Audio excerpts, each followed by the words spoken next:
أهلا بكم. بعد تحسن العلاقات الثنائية بين إسبانيا والجزائر، إسبانيا كتبدا رسميا بالترحيل ديال المهاجرين الغير نظاميين الجزائريين الغير قانونيين من البلاد. داكشي اللي غادي نشوفو في هاد التقرير.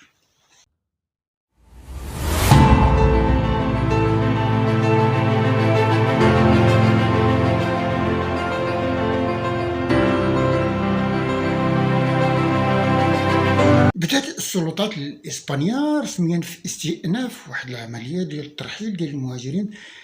السريين الموجودين في واحد الوضعية اللي هي غير قانونية داخل الأراضي الإسبانية، بعد واحد الفترة اللي هي طويلة من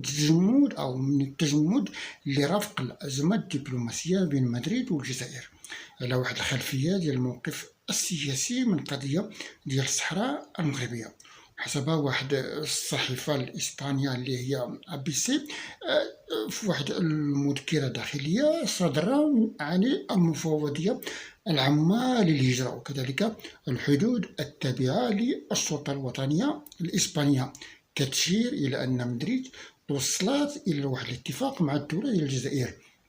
لكي تسمح بإعادة تفعيل العملية ديال الترحيل نحو هذا البلد العربي بعد مفاوضات مطولة شاركت فيها عدة أجهزة اللي هي تابعة للداخلية الإسبانية. ووفق المذكرة اللي حصلت عليها هذه الصحيفة الإسبانية، فإن جميع القيادات العليا للسلطة ديال إسبانيا توصلت بها بالتاريخ 4 ماي، اللي كتفيد بأن السلطة بات قادرة مجددا على طلب إيداع المهاجرين الجزائريين الغير نظاميين داخل مراكز احتجاز الأجانب تمهيدا لترحيلهم إلى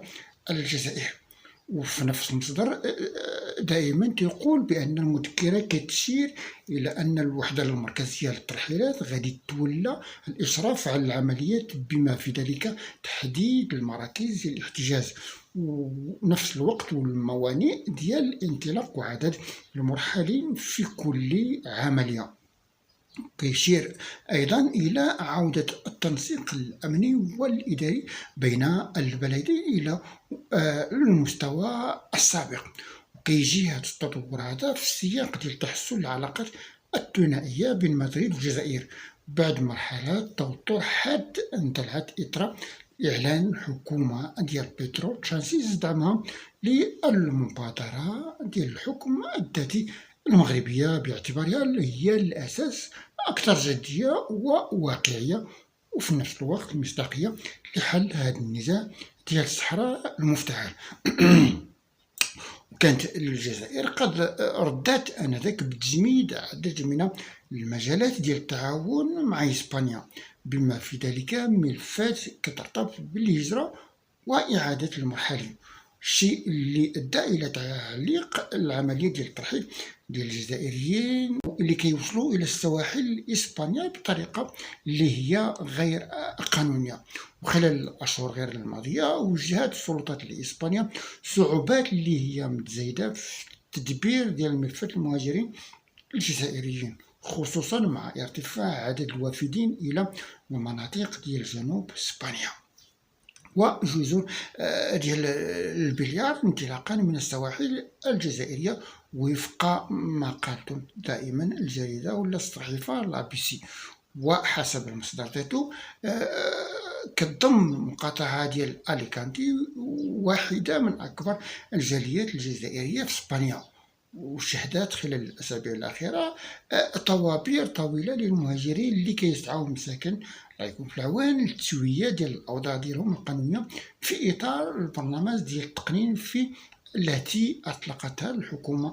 الإسبانية، إلا أن هذه السياسة هذه وجهت مجموعة من العراقيل خصوصا المواطنين الجزائريين اللي ما ساعدهمش ولا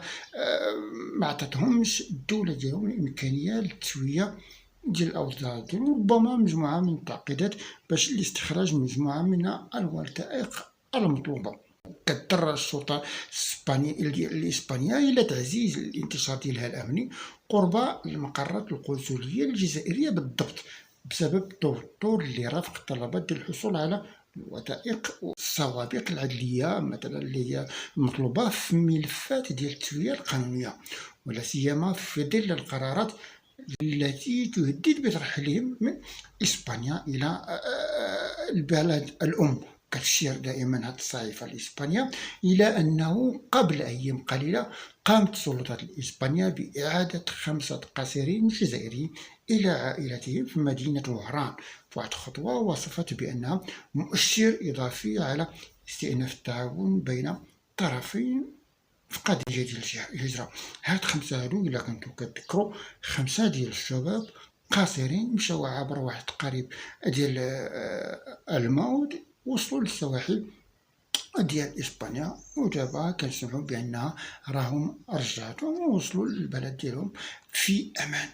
غادي نكتفو بهذا القدر وغادي نقول لكم السلام عليكم ورحمة الله.